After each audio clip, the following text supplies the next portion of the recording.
बिस्मिल्लाहिर्रहमानिर्रहीम। अस्सलाम वालेकुम नाज़रीन, आप देख रहे हैं इंडिया न्यूज़ और मैं हूं आपका होस्ट मियां अमजद। तो जैसा कि आप जानते हैं कि पूरे पाकिस्तान की तरह सियालकोट में भी आटे का जो बहरान है वो बुरी तरह इससे लोग जो हैं वो मुतासर हैं। और सियालकोट की आवाम क्या उनको जो सियालकोट के डीसी डॉक्टर नासिर महमूद की हिदायत पर जो आटे के मुख्तलिफ जगहों पर ट्रक लगाए गए हैं, क्या उन यहाँ पर लोगों को उनको आटा मिल रहा है? और क्या ये रोज़ाना की बुनियाद पर मिल रहा है या कभी कभी? क्या सियालकोट की आवाम हो या पूरे पाकिस्तान की, हर जगह एक ही आवाज़ है कि आटे का फुकदान बहुत ज़्यादा हो चुका है। क्या सियालकोट की आवाम इससे उनको आटा मिल रहा है या नहीं मिल रहा, ये हम आवाम के पास जाएंगे।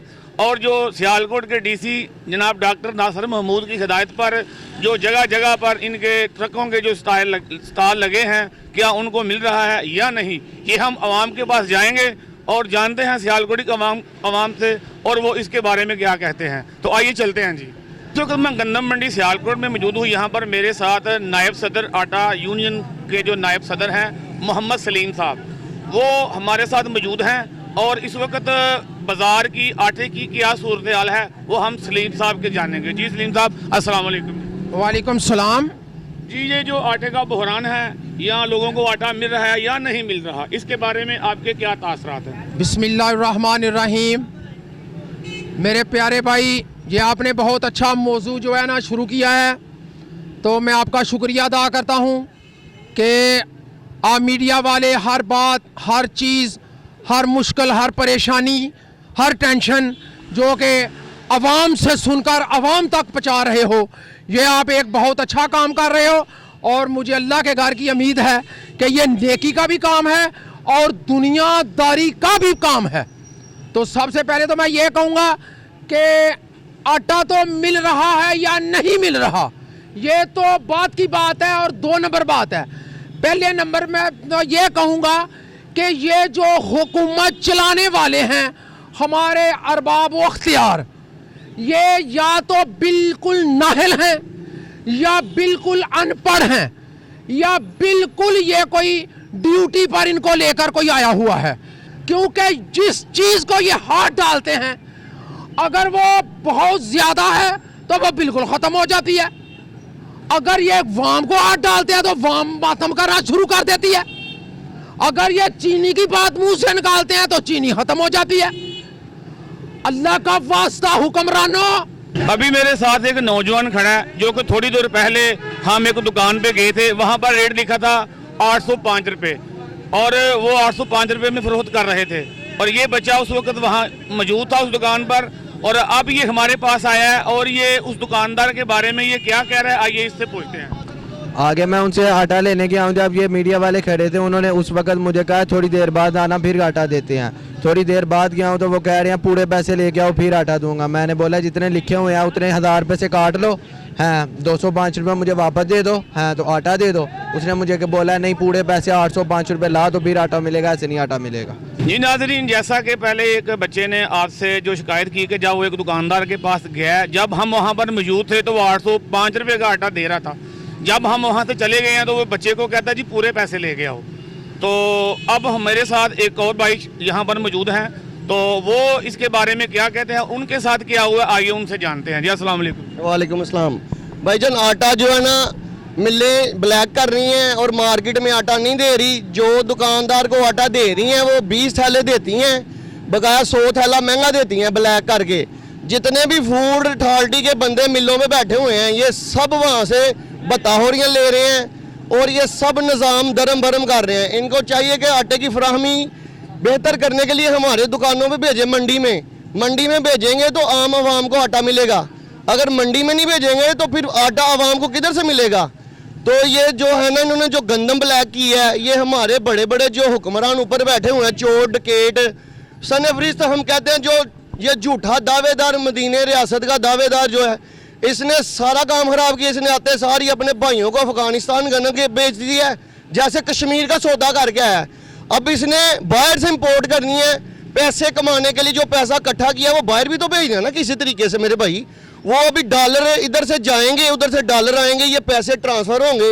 ये चोर और कुत्ती रले हुए हैं मुल्क के, आप सबको पता है चोर कौन है और कुत्ती कौन है। अस्सलाम वालेकुम रहमतुल्लाह। दरअसल ये बात है जी, दुकानदार जो है ना, उनको सौदा मिले ना रेट पर, तो फिर वो रेट पर बेच देंगे। अगर उनको मिलता किसी जगह से भी नहीं, जिस रेट पर हमने लेना होता है, तो फिर वो दुकानदार कैसे बेचेंगे। कभी देखो मार्केट में सारी थोक में, बड़े शहरों में आपका ज्वेलरी स्टोर जो रेट है वो बहुत ज़्यादा है, मार्केट से कहते हैं हमें कम रेट पर बेचो। दुकानदार कैसे कम रेट पर बेचेगा, कितना का घाटा खाएगा। वो तो घर में परेशान रहता है, यार हम पढ़े जाएंगे, ये होगा, ज़रूरत में आएगी। तो कितनी मुश्किल है हमारे सब दुकानदारों के लिए। दुकानदार भी तो आखिर गाहक है ना, वो भी तो बाज़ार से ही लेता है। उसको सौदा मिले, मार्केट में चीनी महंगी है, दालें महंगी हैं, वो कहते हैं कम रेट पर भेजो, कैसे बिकेगी। जिस वक्त मेरे साथ एक दुकानदार मौजूद हैं और दुकानदार का क्या कहना है, ये आगे हम उनके पास चलते हैं और उनसे उनकी ज़ुबानी जानते हैं। अस्सलाम वालेकुम। वालेकुम अस्सलाम। जी, आप नाम क्या है आपका? मेरा नाम औरंगजेब है जी। जी, क्या कहेंगे आप? मैं तो यही कहूँगा कि हमें कोई जो रेट जो है ना, जो सरकारी इन्होंने रेट भेजा हुआ है हुकूमत पंजाब ने, कोई भी रेट हमें उस चीज़ के मुताबिक नहीं मिल रही। हम DCO साहब के साथ मीटिंग करते हैं, वो हमें कहते हैं जी जिधर से मर्जी ला के बेचो। दाल का आज का रेट जो हमें घर पर रहा है वो 144 है और सरकारी रेट है 115। 115 में हम 144 में लेके 115 में कैसे बेचे। ऐसे ही चीनी है, चीनी हमें आज 77 रुपये किलो घर पड़ रही है, सरकारी रेट है 70 रुपये किलो, कैसे बेचें।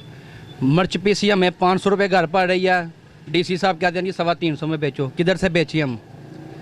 जब दाल है, दाल चना का रेट 115 रुपये लगाया, तो बेसन का भी रेट 115 है। तो जारी बात है, हमने जो दाल पिसानी है वो उससे ऊपर ही चले जाने हैं।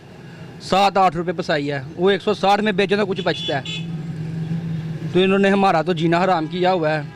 ये मजिस्ट्रेटों वगैरह ने कुछ नहीं करते तो वो पकड़ के हमारे ऊपर FIR वगैरह दर्ज कर देते हैं। तो 50-50 हज़ार या 20-20 हज़ार जुर्माने कर देते हैं। आप देख रहे हैं मार्केट का विज़िट कर रहे हैं, कितने गाहक नज़र आ रहे हैं आपको, काम है कोई नहीं, और इन्होंने हमारा जीना हराम किया हुआ है। हम तो ऊपर वाले हाँ सबको कहते हैं कि हम इनको जो है ना कि इन चीज़ का नोटिस लें। क्या कर रहे हैं ये आप हुकूमत पंजाब वाले, क्या कर रहे हैं, उस बाजार साहब क्या कर रहे हैं, सोए हुए हैं क्या इनके। हमें हर चीज़ महंगी मिल रही है और ये हमें कह रहे हैं कि सस्ते बेचे दो, कैसे बेचें। हमारे भी छोटे छोटे बच्चे, हम किधर से उनको पालें पोसें, क्या करें हम। जी नाज़रीन, जैसा कि आपने सुना और हमारी सियालकोट की आवाम से कुछ बातें हुई हैं जो आपने सुनी हैं, और कुछ दुकानों पर हमने देखा है कि रेट 805 रुपये लगा हुआ है। लेकिन कुछ जो कस्टमर हैं वो ये कहते हैं कि हम मीडिया वालों को देखकर उन्होंने हमारे सामने 805 रुपये का आटा दिया है।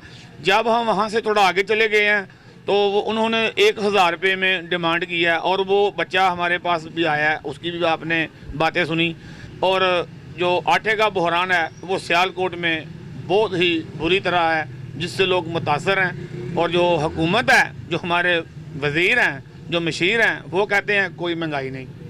शेख रशीद साहब क्या कहते हैं वो भी आपने सुना है कि शेख साहब कहते हैं कि लोग इन दिनों में रोटी ज़्यादा खाते हैं, जबकि सदर पाकिस्तान आरिफ अलवी साहब कहते हैं जी मुझे तो पता ही नहीं कि महंगाई है या नहीं है।